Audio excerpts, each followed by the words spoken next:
Hello everyone. You're probably not going to believe this, but I actually did have fun on vacation. But I've been thinking about this idea for quite a while, and over the past week I had a little bit of time to work on it, and actually scraped something together. So, as we probably all know, OSPF, Open Shortest Path First, is one of our dynamic routing protocols. And one of the interesting features of OSPF is that as a link state routing protocol, it requires a complete topology table. So every router in an area must have a complete topology table where it knows the state of all links, layer 2 links within the network, and it uses Dijkstra's algorithm to compute the shortest path from its perspective to the distant end. The link state LSDB or link state database must be equal. It must be exactly consistent throughout the area. Actually, at the really high end of networking, there are situations where between convergence you can end up in micro loops, but that's not important here. So let me just pop in the simulator here and show IP OSPF neighbors, right? So the routers have to peer with each other. R12 here sees R11 and R9. Show IP route. I know lots of routes. Show IP route OSPF. I know about stuff, and show IP OSPF database. Okay, so here again, this is a link state protocol. It has to know about every router in the network. It has to know about every network in the network. Now, this is an intentionally, although this looks like a messy topology, I modeled this off of Figure 2 that's in RFC 2328, and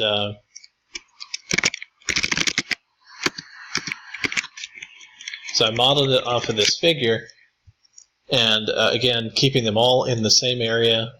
I read most of this RFC while I was on leave. It's pretty boring. I don't love OSPF. It's so over-engineered, and the RFC was really repetitive to read. Nonetheless, it is pretty interesting stuff. What I wanted to be able. So my goal is to visualize and monitor and inspect OSPF networks. Now, this can only work at the area level because OSPF routers summarize everything when they go out of some stub area or regular area or not so stubby area into the backbone. But from our perspective as a service provider, we can monitor area 0 and still see some interesting things. And my first thought was, I'll just read the RFC and I'll implement OSPF. So this was my start. It's not really that many lines of code, but this is hours and hours of work. And this is not a complete, it was never intended to be a complete implementation, but this doesn't even get there. This does exchange hellos, and it does begin the link state database exchange, but OSPF is hard. And after a while, I realized, what would be easier than that would be to use SNMP. So it turns out the SNMP really does have a nice nib for OSPF. So let me pause the video and find that real quick. Okay, so I'm back. Here's a quick SNMP walk of what's in a router. From OSPF's perspective, and after I kept investigating, and eventually I've noticed that there's a statement in here, OSPF LSDB advertisement, and we can request that using whatever SNMP polling tool you want. And this doesn't look very friendly, but as it turns out, these are real OSPF that is the real information from the link state database. So here's an example Wireshark capture where I've grabbed, here's 2 routers exchanging LSAs, and these are the bytes of the LSA. So once I realized this, it was just a relatively straightforward matter to go through the RFC, look up what does a, this is not on the right page. Anyways, go look up in the RFC what the link state database looks like, what the fields are, and it wasn't trivial to parse that, but I've done it. And now once I have that data, and I'll demonstrate that.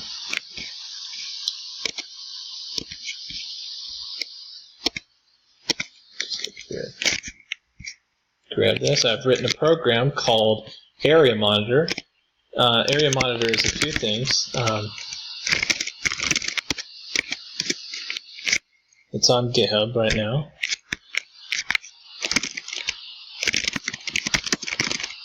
And it's a couple of things. So it's the most important thing here is this LSDB program.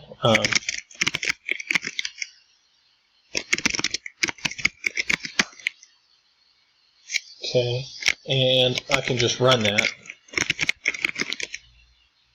And what I expect to see is I expect to get MIBs. Okay, so what this program has done is it's gone out to the same router that I just ran SNMP walk on. It retrieved the same data. So it got all these bytes. And then it parsed them, and it looked for type 1 LSAs and type 2 LSAs. We're ignoring the rest for now. And it outputs it in this GraphViz format. If you're familiar with GraphViz, or if you're not familiar with GraphViz, GraphViz is a program to visualize graphs. It's great.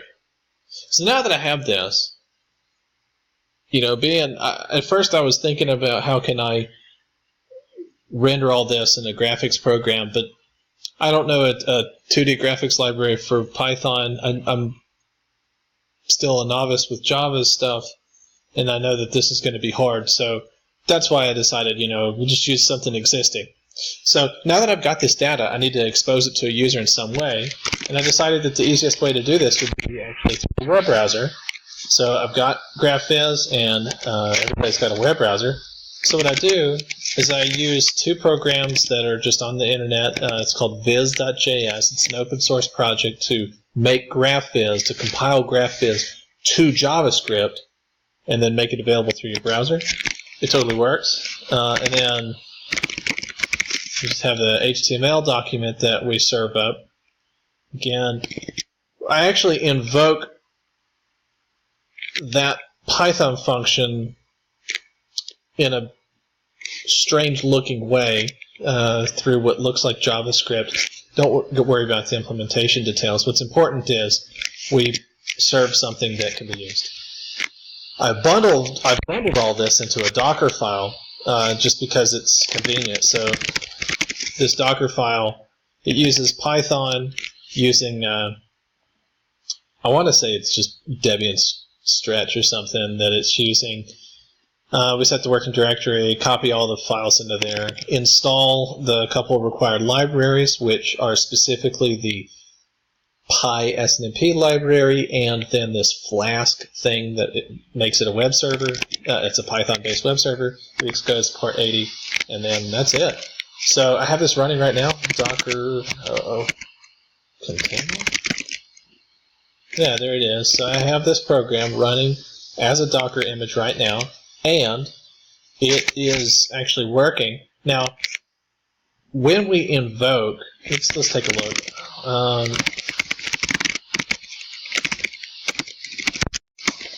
So when we invoke that OSPF digraph.js, what we're doing here, it's the same stuff that you saw in the command line program, but now it's appending it, so it's building a string that contains that digraph. We're only interested in the router LSAs and the network LSAs for now. We're parsing them, we look at what's inside it, and eventually we return what's actually a JavaScript function, and that's really boring. You know, I don't really remember why I'm in here, what I was trying to show you.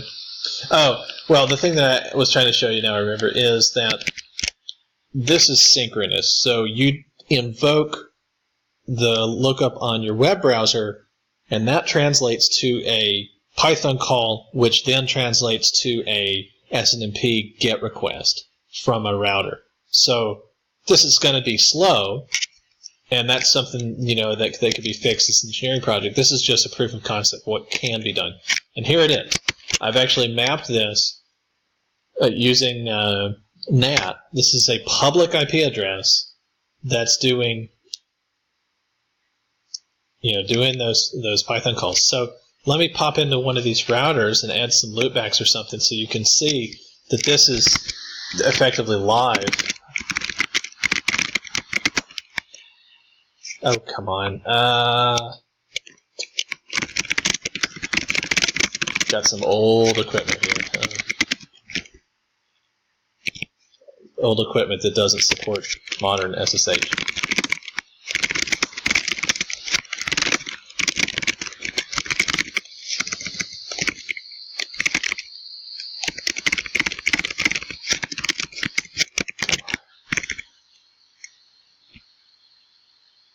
I didn't like that.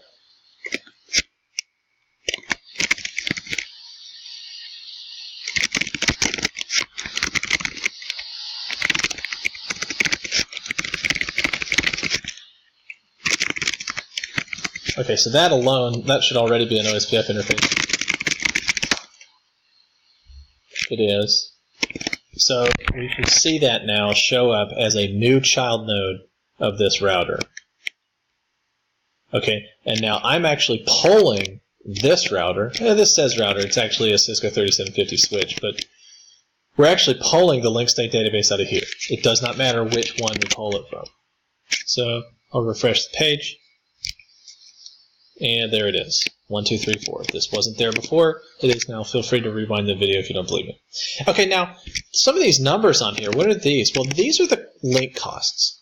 And so that is what OSPF is using to determine what that shortest path really is. I think this is kind of neat.